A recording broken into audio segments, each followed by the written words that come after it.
Michelle Obama goes to Princeton for free. Yeah. And has been in the ruling class her whole life. Yeah. And she's still lecturing you about how she's a victim of racism. Hillary Clinton, exact same thing. Goes to Wellesley, spends her entire life in the ruling class, and she's still whining about how she's discriminated against. Why are they doing that? Yeah. And did you ever see, they'll have like pictures of side by side, but it'll be like pictures of like Jimmy Carter's house and Obama's house. Exactly. And it totally represents something about the like corroding of our soul. In a white neighborhood, you should be required to live in the hood if you're Barack Obama and if you're using that card. You use that card. The only reason you got elected was because of your race. You spent your entire 8 years inflaming race hate in our country, and then you go to Martha's Vineyard, the whitest zip code in the world? Not allowed. Yeah. You're not allowed to do that. Wait, what? Did he just say that? You could practically hear the silence in the studio after this one. Tucker Carlson's guest completely tore apart the mainstream narrative surrounding the Obama legacy.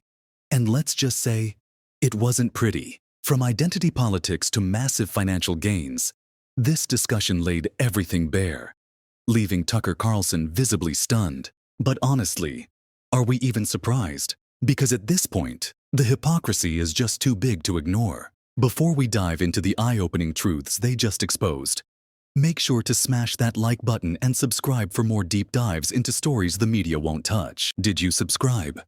Awesome. Now, let's get into it. All right, let's start with a number that might make your jaw drop. When Barack Obama took office in 2008, his net worth was estimated at $1.3 million. Nothing crazy for a U.S. senator. Fast forward to today, and suddenly, he's sitting on $70 million or more. I mean, that's quite the upgrade, isn't it? And of course, we're all supposed to believe that this massive fortune came solely from book deals and speaking fees. Because it's not like there's a well-oiled machine of influence, favors, and financial back channels operating behind the scenes. Right? Yeah, sure. But let's not stop there. Because it's not just Obama.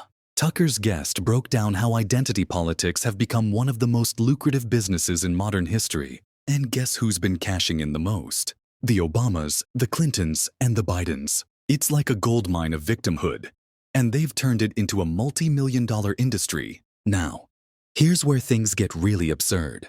Tucker's guest pointed out something we all should have noticed by now. These same people who constantly lecture the country about privilege, systemic oppression, and inequality are the same ones buying multi-million-dollar mansions in Martha's Vineyard in Hawaii. Barack Obama's campaign in 2008, first of all, it was just leaving how you feel about the guy aside, it was an amazing campaign. It was unlike anything that had ever been run before. It was genius. Yes, it was totally brilliant. It was now, of course, it wasn't what they presented it as. It wasn't like a grassroots campaign. It was, let's sort of like elect the black guy and get past the race stuff. I loved that. Well, especially because that was his message. That was his message. And let's get past the race stuff. I love that. He goes, then I think essentially what happened, and it was around Obama's re-election campaign, this is where things really went off the rails in this country, was that he got in there and continued and expanded all the worst of the Bush policies. Oh, of course. And so they almost had nothing to run on. And so they decided to pivot to a culture war instead. Seriously, Michelle Obama says she lives in fear for her daughters in America, while simultaneously spending millions on beachfront estates. Are we supposed to believe she's struggling like everyday Americans? Because last time I checked, most oppressed people don't live in $12 million mansions on private islands. Many of us still live in fear as we go to the grocery store or worry about walking our dogs or allowing our children to get a license. I mean, just imagine. Aren't your girls driving? They're driving. Yeah. But every time they get in a car by themselves, I worry about what assumption is being made by somebody who doesn't know everything about them. The fact that they are good students and polite girls, but maybe they're playing their music a little loud. Maybe somebody sees the back of their head and makes an assumption. I, like so many parents of black kids, have to, that the innocent act of getting a license puts fear in our hearts. Now, let's talk numbers, because this is where things start to get really interesting. Barack Obama charges around $400,000 per speaking engagement. Michelle Obama, up to $700,000. The Clintons, They've raked in over $230 million in post office speaking deals. I mean, come on. What exactly are they saying in these speeches that's worth that much? Oh, right. They're not being paid for their speeches. They're being paid for their influence. It's a pay-to-play game, and guess what? Regular Americans aren't invited. And if you think this is just about sharing ideas and motivating people, think again. The real money isn't just in speeches. It's in book deals, media partnerships, and charitable foundations that somehow never seem to solve any problems. Just look at the numbers. The Obamas signed a $65 million book deal right after leaving the White House.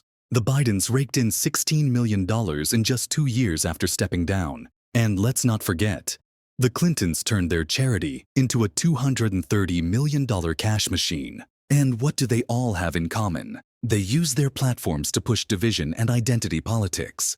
Because it keeps the money flowing. I notice a theme here. There are a lot of extremely rich people who are deeply miserable and desperate to have you believe they're victims. What is that? Yeah, They it's seem great. fortunate to me. LeBron James living in Bel Air, he's a victim. Meghan Markle went downgraded from billionaire to multimillionaire. She's a victim. They want you to know that they're all victims. It's because they're trying to distract us. The truth is that they view us as peasants. They're trying to make it seem like, hey, when the peasants turn against us because they're actually robbing all of them, we don't want them to look at us. We want to make them think that we're one of us. They're not one of us. They're nothing like us. They don't live like us. She has nothing that goes on in her life that is similar to the average American, yet she keeps trying to use her skin color and her complexion as a way to make people believe that she's suffering, and she's absolutely not suffering. And everyone should be aware that if you're watching this and you think that LeBron James and Meghan Markle and Barack Obama and Michelle Obama are oppressed, you are a fool. You have been fooled. They are doing just fine. But here's the kicker. These same people who constantly talk about equity and justice are the ones actually benefiting the most from corrupt financial loopholes. They cry about corporate greed, but they are the corporations. They tell Americans to pay their fair share, but they move their money through tax havens and non-profits. And they scream about climate change, but somehow they can fly private to their multi-million-dollar estates without a single care. See the pattern yet? At the end of the day, this isn't about race, oppression, or fighting for the little guy. It's about money, power, and control. And Tucker Carlson's guest just laid it all out for the world to see. So the real question is, are people finally waking up to it? Or will the media continue to run cover for them while demonizing anyone who dares to call it out? Let me know what you think in the comments below. And if you found this video eye-opening, hit that like button and subscribe. Your support means everything. Thanks for watching, and I'll catch you next time.